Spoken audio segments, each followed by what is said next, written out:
All right, welcome to this explainer. Today, we're looking at what happens when you take a classic 97 GMC Sierra and absolutely pack it with modern tech. We're going to see how upgrading a beloved vintage truck with an 8-speed transmission, CAN bus networking, and digital gauges creates the absolute ultimate driving experience. Here's our roadmap for today. We'll start with the Ultimate LS upgrade, move into mating the LS3 to the 8HP70, and then demystify the CAN bus. After that, we'll look at the Dakota Digital RTX integration and wrap it all up with the modern classic truck. So let's jump right into Section 1, the Ultimate LS upgrade, and specifically, why we're looking at the 8HP70. Listen, LS swabs, they're pretty standard practice now, right? But the real new frontier is getting a classic 90s truck to drive like a 2024 sports truck. The secret weapon here? The ZF 8HP transmission. You're literally trading out heavy, clunky hardware like an old 4L80 for lightning-fast modern engineering. We're talking double the gears, 8 instead of 4. Shifts that rip in a blistering 0.2 seconds. Plus, it's actually 60 pounds lighter, which means way less parasitic drag on your engine. But the real game changer here is that ultra-low 4.71 first-gear ratio. I mean, honestly, it essentially feels like you've added a transfer case gear. It gives the truck just massive low-end torque for launching off the line, incredibly capable towing power, and yeah, if we're being totally honest, it makes doing burnouts ridiculously easy. By unlocking those 8 speeds, your LS engine is basically always living right in its peak power band. You get that taller gearing for freeway cruising, which can honestly save you, 1 to 4 miles per gallon. And get this, a bone stock 8HP70 can handle up to 1,000 horsepower. Your LS3 isn't even going to break a sweat. Add in the ability to run custom auto, sport, or manual modes with paddle shifters. Yeah, it's pretty clear why this is considered the ultimate upgrade. Moving on to Section 2, mating the LS3 to the 8HP70, the hardware skeleton. Okay, let's look at the physical reality of getting this modern ZF transmission actually bolted securely behind your LS3 block. Now, because this 8HP was never meant to bolt up to a GM LS engine, you absolutely have to nail these 3 core hardware steps. First up, you're going to need an aftermarket adapter plate to connect the engine block to the bell housing. Second, that torque converter has to interface perfectly. You need a pilot adapter bushing to keep everything perfectly centered in the back of the LS crankshaft.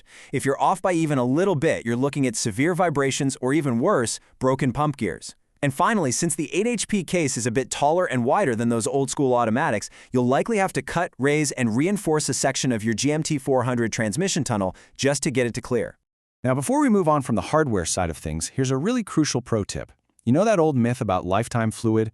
Ignore it. Totally ignore it. ZF, the actual engineers behind the transmission, they recommend changing the fluid every 60,000 miles, or even 40,000 if you're doing heavy towing or really pushing it on the track. And always use the OEM ZF Lifeguard 8 fluid to protect your investment.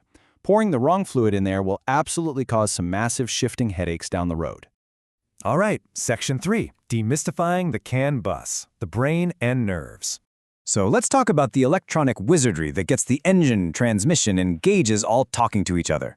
If you have ever wired an older vehicle, you definitely know the absolute nightmare of point-to-point systems.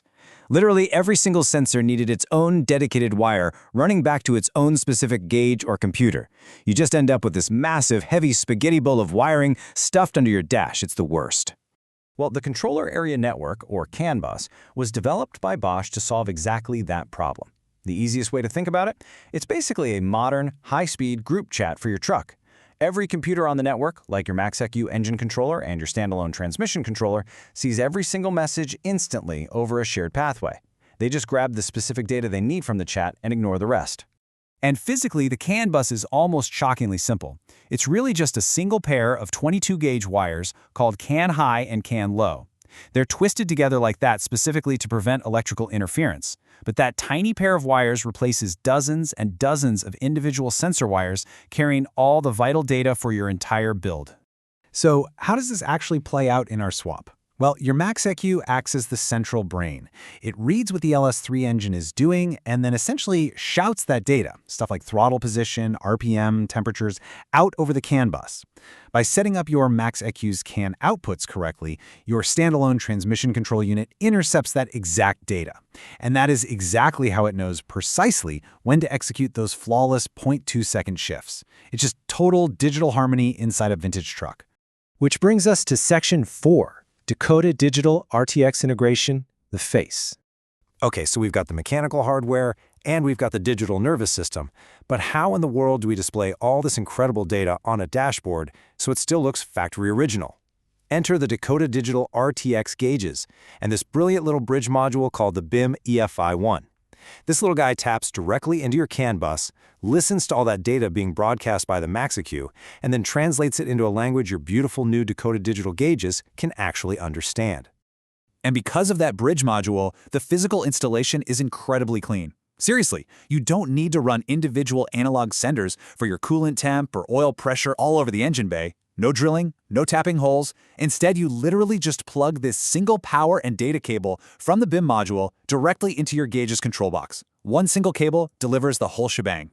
To make things even easier, the BIM module actually has Bluetooth connectivity built right in. So you just download the Dakota Digital app on your phone, connect wirelessly, and you can map up to 14 different digital readings straight from the MaxIQ directly onto your dashboard. You can even verify that all your custom CAN IDs are communicating perfectly, and you never even have to touch a physical switch under the dash. All right, Section 5, the modern classic truck, the ultimate payoff. Let's take a step back for a second and look at the ultimate payoff here.